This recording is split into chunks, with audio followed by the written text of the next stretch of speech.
حضرت ام المومنین عائشہ رضی اللہ عنہا کی جب شادی ہوئی حضور صلی اللہ علیہ وسلم سے تو ان کی عمر کیا تھی؟ ان کی عمر کیا تھی؟ دیکھیں، جو ہمیں صحیح بخاری سے جو ملتا ہے حضرت عائشہ کا اپنا فرمان اور آپ کے اپنا بیان کی ہوئی بات وہ ہے کہ جب میرا نکاح ہوا تو میری عمر 6 سال تھی اور جب میری شادی ہوئی تو میری عمر 9 سال تھی۔ ایک مسلمان کی حیثیت سے مجھے آپ کو اس چیز کے ساتھ کوئی مسئلہ نہیں ہے کہ حضرت عائشہ رضی اللہ عنہ کی عمر کیا تھی، کیونکہ ہمیں پتہ ہے، آج بھی پتہ ہے، مختلف جغرافیائی علاقوں میں مختلف طرز پہ جو ہے وہ جسمانی نشو و نما ہوتی ہے، اور ایک مسلمان کی حیثیت سے ہمیں پتہ ہے کہ اگر بچی جو ہے وہ جسمانی طور پہ یا لڑکا جو ہے وہ جسمانی طور پہ شادی کے قابل ہے تو شادی کے قابل ہے۔ تو ایک مسلمان کی حیثیت سے تو ہمیں اس سے کوئی مسئلہ نہیں، لیکن اب ہو یہ گیا ہے کہ اس عصر جدید میں، ماڈرن ٹائمز میں، ہم میڈیول ٹائمز کے سوالات کو اٹھا رہے ہیں اور اس میں ان چیزوں کو فٹ کرنے اور جسٹیفائی کرنے کی کوشش کر رہے ہیں کہ چونکہ مغربی معاشرہ کہتا ہے کہ بھئی لڑکی کی عمر 18 سال ہونی چاہیے، لڑکی کی عمر 18 سال ہونی چاہیے، میچورٹی کی ایج۔ آج کے سیٹ کیے ہوئے سٹینڈرڈز کو ہم کسی اور زمانے پہ تھوپنے کی کوشش کر رہے ہیں۔ یہ ممکن ہی نہیں ہے، کسی لحاظ سے ممکن ہے۔ کوئی بحث حضرت عائشہ کی عمر کی آپ ایک طرف کر دیں، کوئی بحث اٹھا کے دیکھ لیں، وہ سیٹ بیٹھتی نہیں ہے، کیونکہ ہم آج کے ڈیفائنڈ نارمز کو ہم کسی اور زمانے پہ ان کا اطلاق کر رہے ہیں۔ اب پھر مسئلہ کیا ہے؟ مسئلہ یہ ہے کہ ہمیں یہ ایک طرف کر دینا چاہیے کہ ہم کسی مغربی تقاضے کو پورا کرنے کی کوشش کر رہے ہیں۔ ہم صرف حقائق کو معلوم کرنے کے لیے، یہ دیکھنے کے لیے کہ ہمیں تاریخ سے کیا ملتا ہے اور حقائق کیا تھے، اپنی انڈرسٹینڈنگ کے لیے۔ ہماری ماں تھی نا مومنین کی، تو ہمارے لیے وہ بڑی محترم ہے۔ جس مرضی عمر میں ان کا نکاح نبی پاک صلی اللہ علیہ وسلم سے ہو، جس مرضی عمر میں رخصتانہ ہوا ہو، جس مرضی عمر میں شادی کنسومیٹ ہوئی، وہ ہماری ماں تھی۔ لیکن ہم دیکھنے کی یہ کوشش کر رہے ہیں کہ حقائق کیا بتاتے ہیں، تو ہم صرف یہ دیکھتے ہیں۔ یہ ایک طرف کر دیا مغربی تقاضے، مغربی نارمز، مغربی دنیا کے جو ہے وہ اس وقت جو معیار طے شدہ ہیں وہ ایک طرف۔ ہم یہ دیکھیں سب سے پہلے حضرت عائشہ کی عمر کی اہمیت کیوں ہے، اور حضرت عائشہ کی عمر کی اہمیت وہی ہے جو کسی بھی صحابی رسول یا صحابیہ رسول کی عمر کی اہمیت ہے۔ یہ دوسری صدی کے قریب جا کر یہ اہمیت اجاگر ہوتی ہے، جب احادیث کی تدوین کا کام شروع ہوتا ہے اور اسماء الرجال کی بحثیں اٹھتی ہیں اور نکلتی ہیں، اور ہم یہ دیکھنا چاہتے ہیں کہ کس صحابی کی عمر، کون جو کچھ رپورٹ کر رہے ہیں ان کی عمر اس وقت کیا ہو سکتی تھی، ان کی سیرتیں اس وجہ سے لکھی گئیں، کریڈیبلٹی، ذہنی استعدادیں وغیرہ وغیرہ دیکھنے کے لیے ان کی سیرت نگاری کا کام شروع ہوتا ہے۔ انہی دنوں میں حضرت عائشہ رضی اللہ عنہ کی عمر کا بھی مسئلہ آتا ہے کہ وہ کیا ان کی عمر تھی۔ تو اصل بحث تو یہ ہے کہ حضرت عائشہ رضی اللہ تعالیٰ عنہ کی عمر کو ہم کس وجہ سے ڈٹرمن کر رہے ہیں، حقائق کو دیکھنے کی کوشش کر رہے ہیں کہ وہ کیا تھیں۔ تو لہٰذا جب ہم دیکھتے ہیں کہ تاریخی حقائق ہمیں کیا بتاتے ہیں، یہ ایک جگہ مسلمہ ہے جو حضرت عائشہ رضی اللہ عنہ کی جو بات ہے، ہم اس کی طرف پلٹ کر بعد میں واپس آئیں گے۔ ہم یہ دیکھتے ہیں کہ جو باقی صحابیات اور حضرت ابوبکر صدیق کی سیرت اس میں بڑی اہم ہو جاتی ہے، آپ کی اولاد کی سیرت اس میں بڑی اہم ہو جاتی ہے، آپ کی ازواج اہم ہو جاتی ہیں کہ آپ کی 2 ازواج تھیں حضرت ابوبکر صدیق رضی اللہ عنہ کی، یہ سب بحث اہم ہوتی ہے۔ اور ہم یہ دیکھتے ہیں کہ حضرت ابوبکر صدیق رضی اللہ تعالیٰ عنہ، طبری نے، جو one of the most authentic historians جس کو مانتے ہیں، سبھی مانتے ہیں، انہوں نے حضرت ابوبکر صدیق رضی اللہ تعالیٰ عنہ کا احوال جہاں پہ ریکارڈ کیا، انہوں نے کہا کہ آپ کی 2 شادیاں تھیں، دونوں زمانہ جاہلیت سے تھیں، اور آپ کے 4 بچے تھے، پہلی بیوی سے 2، عبداللہ اور اسما، اور دوسری شادی سے جو ہے وہ عبد الرحمن اور عائشہ رضی اللہ عنہ۔ تو یہ دونوں بیویاں زمانہ جاہلیت میں ہوئی، اولاد زمانہ جاہلیت میں ایمان لانے سے پہلے پیدا ہوئی۔ طبری اس کے مطابق نبی کریم صلی اللہ علیہ وسلم کے دعوے سے قبل حضرت عائشہ رضی اللہ تعالیٰ عنہ کی پیدائش ہو چکی تھی۔ مورخین اب اس بات پہ بھی متفق ہیں کہ یہ شادی ہجرت کے 1 سال بعد اور بعض کے خیال میں 2 سال بعد واقع ہوئی ہے۔ نبی کریم صلی اللہ علیہ وسلم کا رخصتانہ جب وہ لے کے گئے عائشہ کو اپنے گھر، اور شادی ہوئی ہے، نکاح پہلے ہو چکا ہے۔ اس کے مطابق اگر ہم حضرت عائشہ رضی اللہ تعالیٰ عنہ کی عمر کو یا ان کی پیدائش کو اگر ہم دعوی نبوت سے 1 سال قبل بھی رکھتے ہیں، یا اسی سال بھی اگر ہم رکھتے ہیں، تو آپ کی عمر ہجرت کے وقت 13 سال 13 سال بن جاتی ہے. ٹھیک ہے جی. اور اس کے بعد شادی کے وقت تقریباً 15 سال. ٹھیک ہے نا. اب ایک اور اینگل سے بھی اس کو دیکھتے ہیں جو کہ اسی طرح مورخین نے, اور مورخین جب ہم کہہ رہے ہیں تو بعد میں آنے والے مثلا ابن حجر الاسقلانی, لیکن وہ ابن اسحاق کے حوالے سے لکھتے ہیں جو ابن عباس کے حوالے سے یہ ریکارڈ کرتے ہیں کہ حضرت فاطمہ رضی اللہ تعالیٰ عنہ کی پیدائش کعبے کی تعمیر نو کے وقت ہوئی, اور اس وقت نبی کریم صلی اللہ علیہ وسلم کی عمر 35 سال تھی. پھر آگے یہی روایت چلتی ہے اور بتاتی ہے کہ حضرت فاطمہ رضی اللہ تعالیٰ عنہ حضرت عائشہ سے 5 سال عمر میں بڑی تھیں. یعنی ابھی تھوڑا سا یہاں پہ ریاضی آ جاتا ہے, یعنی آنظر وسلم جب 40 سال کے تھے تو حضرت عائشہ رضی اللہ تعالیٰ عنہ کی پیدائش ہوئی, اور اس سے ہجرت کے وقت ان کی عمر دوبارہ 13 سال بن رہی ہے. ٹھیک ہے جی. اور شادی کے وقت تقریباً 14 یا 15 سال. تو مڈ ٹینز میں ہم ان کی عمر کو ٹریس کرتے ہیں. ٹھیک ہے جی, جو اس سے ثابت بات ہو رہی ہے. حضرت اسماء رضی اللہ تعالیٰ عنہ کے بارے میں لکھا ہے کہ ابن ہشام نے لکھا ہے, ابن اسحاق نے ریکارڈ کیا ہے کہ حضرت اسماء رضی اللہ تعالیٰ عنہ جو ہے وہ, یعنی کہ حضرت عائشہ کی بہن, بڑی بہن, آپ سے 10 سال عمر میں بڑی تھیں. ہجرت کے وقت حضرت اسماء کی عمر جو ہے وہ 27 سال ریکارڈ ہوئی ہے, جس کا مطلب یہ ہے کہ ہجرت کے وقت حضرت عائشہ کی عمر 17 سال بنتی ہے, اور شادی کے وقت تقریباً 18-19 سال بنتی ہے. اب یہ بہت سے ایسے شواہد ہیں جو ہمیں مل جاتے ہیں جس سے ہمیں یہ پتہ چل رہا ہے کہ حضرت عائشہ کی عمر جو ہے وہ mid teens to late teens کے درمیان کہیں پہ بنتی ہے, نہ کہ 6 اور 9. ابھی ہم نے اس کو رکھا ہوا ہے بخاری شریف, عائشہ صدیقہ خود. ابھی ہم اس کی طرف واپس آتے ہیں. تو آپ نے تبری کا ذکر کیا, مختلف تاریخی حوالوں کا ذکر کیا, وہ اپنی جگہ. ہم ادھر بات کر رہے ہیں ایک لڑکی, نوجوان لڑکی, حضرت عائشہ ام المومنین, جن سے ہم نے آدھا علم سیکھنا ہے. ان کی خود اپنی روایت ہے کہ میری اپنی شادی فلاں عمر میں ہوئی, وہ ایک سائڈ پہ ہم رکھ رہے ہیں. اسی طرح صحیح بخاری, صحیح مسلم, اور اسی طرح سنن نسائی اور دیگر بے شمار تاریخی کتب کے اندر آپ کی عمر 6 اور 9 سال درج ہے. اور اسی طرح جو علماء سلف ہیں قرون وسطیٰ کے, انہوں نے بھی یہ لکھا ہے 12 جگہ پر کہ ان کی عمر جو 6 اور 9 سال ریکارڈ کی گئی ہے تاریخ میں, اس کے اندر تمام اس وقت کے اسکالرس کا اجماع ہے. ٹھیک ہے جی. اس بات کو مد نظر رکھتے ہوئے ٹھیک ہے, ہم اگر دیکھیں, اس بات کو مد نظر رکھتے ہوئے میں ابن اسحاق کی بات کر رہا ہوں, ابن ہشام کی بات کر رہا ہوں, میں طبری کی بات کر رہا ہوں. ٹھیک ہے جی.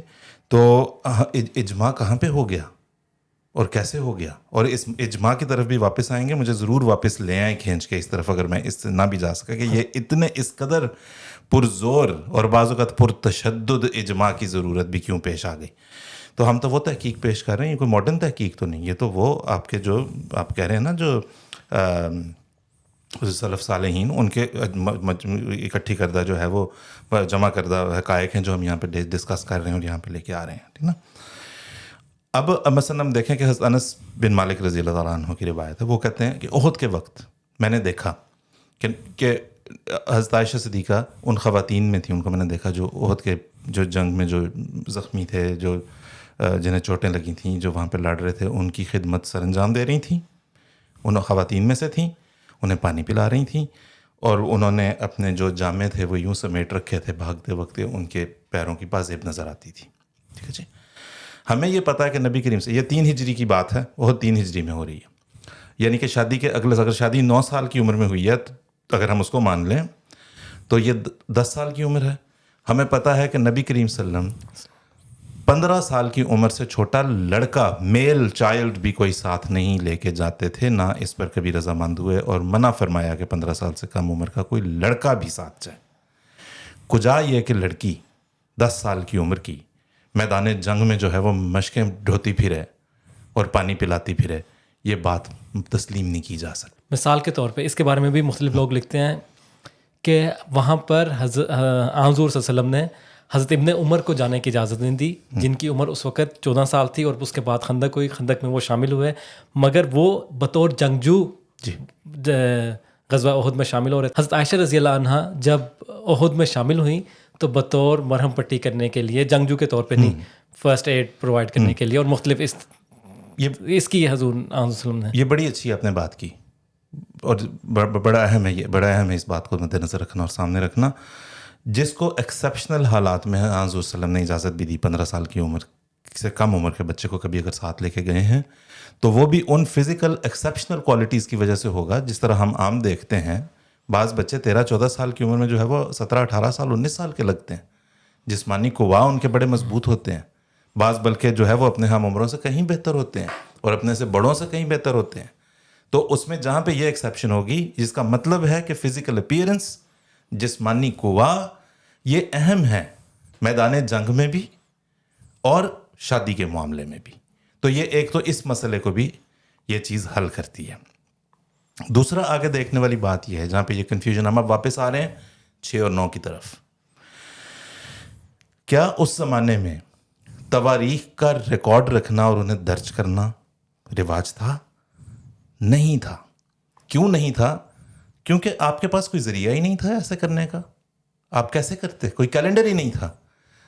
اور جو تھوڑے بہت مستعار لیے ہوئے کیلنڈر تھے، کچھ مصر سے، کچھ حبشہ سے، کچھ شام سے، کچھ یہاں سے، کچھ وہاں سے، وہ عام کامن مین کے لیے نہیں تھا، وہ بیوروکریٹ کے لیے تھا، جہاں پہ وہ اپنے حکومتی سلسلوں کے کوئی ویگ سے حساب کتاب رکھتے تھے. ہجری کیلنڈر 18 سن ہجری میں عمل میں آتا ہے. حضرت عمر رضی اللہ عنہ کے زمانے میں جب ابو موسیٰ الاشعری جو ہیں وہ لکھتے ہیں حضرت عمر کی خدمت میں، خلیفۃ المسلمین کی خدمت میں، کہ جی خط و کتابت موصول ہوتی ہے، کبھی اس پہ کوئی تاریخ ہوتی ہے، کبھی اس پہ کوئی کسی طرز پہ درج ہوتی ہے، ہمیں مشکل ہوتی ہے کہ ہم اسے کیسے ریکارڈ کریں. تو حضرت عمر رضی اللہ عنہ کے دور میں، یعنی 18 سال بیت چکے ہیں ہجرت کو بھی، ہجری کیلنڈر کا آغاز ہوتا ہے. اس سے پہلے تک جو ہے وہ نیومرسی کا کیا حساب کتاب تھا. نبی کریم صلی اللہ علیہ وسلم نے فرمایا ایک موقع پہ، اور یہ بھی جو ہے وہ صحیح کتب سے ملتی ہے، کہ نبی کریم صلی اللہ علیہ وسلم نے فرمایا کہ ہم ایک ان پڑھ قوم ہیں، امی لوگ ہیں، ہم مہینوں کا حساب یا تو یوں رکھتے ہیں، حضور صلی اللہ علیہ وسلم نے 3 دفعہ اپنی دونوں انگلیاں اٹھائیں یعنی 30 دن، یا یوں رکھتے ہیں 2 دفعہ پوری اور 1 دفعہ 1 کم یعنی 29. یہ نبی کریم صلی اللہ علیہ وسلم کی نیومرسی جو آپ کی قوم کی نمائندہ سمجھی جا سکتی ہے اس معاملے میں، نبی کریم صلی اللہ علیہ وسلم اپنی قوم کی جو نیومرسی اور لٹریسی کی جو استعداد ہے ریاضیات اور حساب کتاب کی، وہ بتا رہے ہیں، بیان فرما رہے ہیں یہاں پہ. ٹھیک ہے جی. واقعات کیسے ریکارڈ ہوتے تھے؟ کسی ہر واقعے کو اول تو ہر پیدائش کو درج کرنا کہیں ضروری سمجھا نہیں جاتا تھا نا، انلیس کہ آپ کسی ایلیٹ کلاس سے ہیں، آپ کسی شاہی خاندان سے ہیں یا کچھ ہیں. عام آدمی کے ہاں بچہ پیدا ہوتا تھا، کھانا کھاتا پیتا تھا، بڑا ہو جاتا تھا، شادی کرتا تھا، بچے پیدا کرتا تھا، وفات پاتا تھا. یہ ایک عام آدمی کی زندگی تھی. تو اگر کسی کی ریکارڈ کرنی بھی ہوتی تھی تو وہ یوں ہوتا تھا کہ یہ کہا جاتا تھا کہ یہ عام الفیل سے مثلاً کچھ عرصہ پہلے یا کچھ عرصہ بعد پیدا ہوا، یا خانہ کعبہ کی جب یہ مثال ابھی ملی بھی، کوئی مائلسٹون ایونٹ کے ساتھ اس کو جو ہے وہ آپ جوڑتے تھے کہ جی یہ سنگ میل واقعہ ہے کہ ہاں یہاں اس کے ساتھ جوڑتے تھے. خانہ کعبہ کی جب تعمیر نو ہو رہی تھی تو یہ اس کے کچھ پہلے کچھ بعد، اس طرح سے. ٹھیک ہے جی. تو یہ بڑی عام بات تھی کہ تاریخ پیدائش یا کوئی بھی دوسری اہم تواریخ جو ہے ان کو درج کرنے کا رواج ہی نہیں تھا. پھر عرب نیومرسی کی طرف ہم واپس آتے ہیں. ٹھیک ہے جی. اب اگر آپ دیکھیں زمانہ جاہلیت میں ابوبکر صدیق کی اولاد کی تواریخ پیدائش جو ہے انہیں درج کرنے کا، حضرت اسماء کی بھی جو ڈٹرمن کی گئی وہ کسی واقعے کے ساتھ ہی کی گئی. فاطمہ کی جو ہے وہ تعمیر کعبہ، حضرت عائشہ اس کے 5 سال بعد پر، تو یہ بڑے واقعات کے ساتھ جو ہے حضرت عائشہ رضی اللہ تعالیٰ عنہ نے جہاں پہ 6 اور 9 بیان کیا. آپ مجھ سے بہتر جانتے ہیں کہ عربی میں جب اعداد بیان کیے جاتے ہیں تو انگریزی میں ہم کہتے ہیں مثلاً 29 یا 19. ٹھیک ہے جی. 29 39. تو ہم جب یہ کہتے ہیں تو ہم ٹینز پہلے رکھتے ہیں، دہائی، اور یونٹ یعنی کہ اکائی بعد میں رکھتے ہیں. 20 دہائی ہے اور 9 اس میں اکائی ہے 29. عربی میں دی ادر وے اراؤنڈ ہے، اس میں اکائی پہلے آتی ہے اور دہائی بعد میں آتی ہے، یا سینکڑا بعد میں آتا ہے. تو یونٹ پہلے آئے گا اور اس کے بعد دہائی یا سینکڑا یا جو کچھ بھی آنا ہوگا یا وہ سب اس کے بعد آئے گا. اور یہ انڈرسٹوڈ عام طور پہ سمجھا جاتا تھا، کیونکہ آپ زیادہ تر جو ہے وہ یونٹ کے ساتھ کنسرنڈ ہیں بہت سے معاملات میں، ٹھیک ہے نا. مثال کے طور پہ جب ایک عورت اپنے ٹین ایج ایئرس کی بات بیان کر رہی ہے تو وہ اپنے ٹین ایج ایئرس کی بات میں یہ انڈرسٹوڈ سمجھ رہی ہے کہ in my teen years the 6th year of my teen age اور the 9th year of my teen age. کیونکہ سب کو پتا تھا، آپ کی روایات سب کے سامنے تھیں. وہ کہہ رہی ہیں جب سورہ القمر نازل ہوئی ہے، مانا کہ اس کے اوپر وہ ہے، عام طور پہ ویسے زیادہ تر مورخین کا خیال ہے کہ ہجرت سے 5 سال قبل نازل ہوئی شق القمر کے واقعے کے ساتھ. وہ کہتی ہیں میں اس وقت ایک کھیلنے کودنے کی عمر کی لڑکی تھی، ٹھیک ہے. پھر اور ہم دیکھ رہے ہیں اگین ابن ہشام ابن اسحاق اس بات کو ریکارڈ کر رہے ہیں. النووی جو ہے وہ اپنی کتاب میں اس کو محفوظ کرتے ہیں، اس بات کو انہی ہسٹورینز کے ذریعے سے، کہ حضرت ابوبکر صدیق رضی اللہ تعالیٰ عنہ کے ذریعے سے جو لوگ مسلمان ہوئے، طبری نے بھی نوٹ کیا ہے، دوسرے مورخین نے بھی نوٹ کیا، ان میں وہ کہتے ہیں کہ حضرت ابوبکر کے ذریعے سے جو ہوئے ہیں ان کے نام یہ ہیں. اور اس میں جو ہے وہ حضرت اسماء کا نام بھی ہے، اس میں جو ہے وہ حضرت ابو عبیدہ کا نام بھی ہے، اس میں دوسرے ارقم کا نام بھی ہے، اس میں اور بہت سے ان کا نام ہے. ان میں ایک عائشہ کا نام بھی ہے رضی اللہ تعالیٰ عنہ، ٹھیک ہے جی. اور جو تحریر ہے وہ کہتی ہے یومئذ صغیرہ، وہ چھوٹی عمر کی بچی تھی، ٹھیک ہے جی. اب اگر دعوی نبوت کے وقت حضرت عائشہ صدیقہ رضی اللہ تعالیٰ عنہ کی ولادت ہو چکی تھی تو ان کے لیے چھوٹی عمر کی لڑکی نہیں بلکہ بیبی کا لفظ استعمال ہونا تھا نا. یا اگر تھی ہی نہیں، اگر تو 6 اور 9 ہم نے اگر 6 سال کی عمر کیلکولیٹ کرنی ہے تو پھر ان کی پیدائش ہی ہجرت کے بعد ہو رہی ہے، نبوت کے بعد ہو رہی ہے، ٹھیک ہے نا. اگر ہم نے 6 سے اور 9 کو کیلکولیٹ کرنا ہے تو ان کی پیدائش ہی پھر تو دعوی نبوت کے بعد ہو رہی ہے. تو اس لیے جو ہے وہ یہ ساری باتیں دیکھنے والی ہیں کہ 6 اور 9 جب حضرت عائشہ صدیقہ رضی اللہ تعالیٰ عنہ بیان کر رہی ہیں. آپ بڑی فصیح و بلیغ بیان کی مالک خاتون تھیں، اللہ نے آپ کو بڑی فصاحت و بلاغت سے نواز رکھا تھا، ٹھیک ہے نا. اب اس طرف واپس آتے ہیں یہ 6 اور 9 والی بات کے اوپر. یہ اتنا اصرار اس بات کے اوپر کیوں ہے کہ عائشہ کی عمر کو بہت چھوٹا ضرور ثابت کر لیا جائے؟ جو شد و مد ہے اس کی جڑ کو پہنچنا ضروری ہے، اور یہ شد و مد ہے اس کی سنی شیعہ تضادات کا نتیجہ. شیعوں نے، اہل تشیع کا اس بات پہ اصرار رہا، وہ فخر لیتے ہیں اور بیان فضیلت کے طور پہ کرتے ہیں حضرت علی رضی اللہ تعالیٰ عنہ کے مناقب میں کہ آپ واحد بچہ تھے جس نے نبی کریم صلی اللہ علیہ وسلم کی زیر نگرانی پرورش پائی اور پروان چڑھے. اب اہل سنت جنہیں ہم کہتے ہیں انہوں نے زیادہ زور اس بات پہ لگا دیا کہ نہیں بھائی ایک اور بچہ بھی تھا اور اس بچہ کا نام عائشہ تھا، ٹھیک ہے جی. اور اس پہ مصر ہو گئے. کیوں بھلا؟ کیونکہ انفارچونیٹلی بڑے دکھ کی بات ہے، آپ حضرت علی اور حضرت ابوبکر کو ہیڈ ٹو ہیڈ لے آئے ہیں. وہ کہتے ہیں ہم حضرت علی کے مراتب کو بڑھ کر بیان کریں دوسرے سے. حضرت ابوبکر کے اہل سنت جو ہے وہ کہتے ہیں ہم حضرت ابوبکر صدیق رضی اللہ عنہ کے مناقب کو جو ہے وہ بڑھا چڑھا کر بیان کریں. اسی چکر میں جو ہے وہ حضرت عائشہ کے ساتھ جو ٹائٹلز لگا جاتے ہیں، جو ان کے مناقب بیان کیے جاتے ہیں، جو ساری باتیں بیان کی جاتی ہیں، وہ اس لیے ہیں تاکہ وہ بھی ایک ایسا بچہ ثابت ہوں جو نبی کریم صلی اللہ علیہ وسلم کی گھرانے میں جس نے پرورش گویا پائی. تو اس لیے بھی یہ جو شد و مد زیادہ 6 اور 9 کے اوپر ہے، یہ اس لیے بھی نظر آتی ہے کہ کسی طرح یہ ثابت کر دیا کہ وہ بہت ہی چھوٹی تھیں جب نبی کریم صلی اللہ علیہ وسلم کے نکاح میں آئی ہیں. تو آپ کو نہیں لگتا کہ ایک طرف ہم بات کر رہے ہیں اصح الکتب صحیح بخاری جو قرآن کریم کے بعد سب سے مستند ترین کتاب ہے، اسی طرح صحیح مسلم بخاری کے بعد صحیحین، 2 مستند اسلامی تاریخ کی 2 مستند ترین کتب. اسی طرح سیاستہ میں ایک اور کتاب جس کے اندر 6 اور 9 کا ذکر آیا. اس کے اوپر سے بھی کچھ نہ کچھ ایسا لگتا ہے کہ گویا ایک سوالیہ نشان ہے، اس کے اوپر سے اعتبار اٹھ جاتا ہے. اسی طرح حضرت عائشہ رضی اللہ عنہا سے جن سے کوئی آدھی سے زیادہ احادیث مروی ہیں، اب اس کے بارے میں بھی شک پیدا ہوگا کہ کیا اس کے اندر بھی کوئی ابہام نہیں ہے. دیکھیں میں کہوں گا ابہام نہیں، میں کہوں گا فصاحت اور بلاغت ڈھونڈیں. اور اگر یہ کسی کے دل میں، کسی مسلمان کے دل میں یہ خیال آج پیدا ہو جائے کہ ہم نے احادیث میں سے فصاحت و بلاغت ڈھونڈنی ہے، تو یقین کریں میں پوری ذمہ داری کے ساتھ یہ عرض کرتا ہوں کہ مسلمانوں کے آدھے سے زیادہ مسائل حل ہو جائیں. کیونکہ ہم احادیث کو فصاحت و بلاغت، ہم جب سے وہ فنڈامنٹلزم آیا نا، اور یہ کہ ہم نے کسی چیز کو جو ہے وہ ایلیگوریکل، ہم نے کسی چیز کو علامتی نہیں سمجھنا، استعاراتی نہیں سمجھنا، جیسے ہے ویسے ہے، اس چیز نے نقصان بڑھا دیا. حضرت عائشہ رضی اللہ عنہ کی فصاحت و بلاغت کو ہم نے فراموش کر دیا. ہم تو نبی کریم صلی اللہ علیہ وسلم کی فصاحت و بلاغت کو فراموش کیے بیٹھے ہیں. ہم تو کہتے ہیں کہ نبی کریم صلی اللہ علیہ وسلم نے جو فرمایا کہ دجال کا گدھا ہوگا جس کی ٹانگیں اتنی چوڑی ہوں گی، آنکھیں اتنی چوڑی ہوں گی، یہ ہوگا وہ ہوگا، تو نبی کریم صلی اللہ علیہ وسلم واقعی کسی بہو بلے کی بات کر رہے تھے، نعوذ باللہ. بھئی ایسا تھوڑی ہے. نبی کریم صلی اللہ علیہ وسلم کی فصاحت و بلاغت سے آپ یہ ایکسپیکٹ کرتے ہیں کہ وہ یہ کہیں کہ ایک بڑا سا جانور آ جائے گا اور اسے مارنے کے لیے اللہ ایک نبی بھیج دے گا؟ افسوسناک بات ہے. تو اس لیے جو ہے وہ جب تک آپ فصاحت و بلاغت کا ایلیمنٹ آپ نکال کے رکھیں گے احادیث میں سے، جیسے کہ نکل چکا، جیسا کہ یہ اصرار ہوتا ہے کہ ماننے 6 اور 9، کیونکہ 6 اور 9 کے اعداد استعمال ہوئے ہیں. اسی طرح سے ہوتا ہے کہ دجال کو وہی بھیڑیا مانو، جانور مانو، جو کہ الفاظ میں بیان ہوا ہے. کیا بتاتے ہیں ان کو؟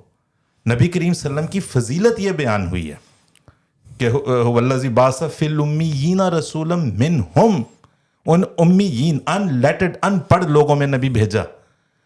ان کیا بتاتے ہیں ان ان پڑھ لوگوں کو کہ آئندہ زمانے میں کیا ہونے والا ہے؟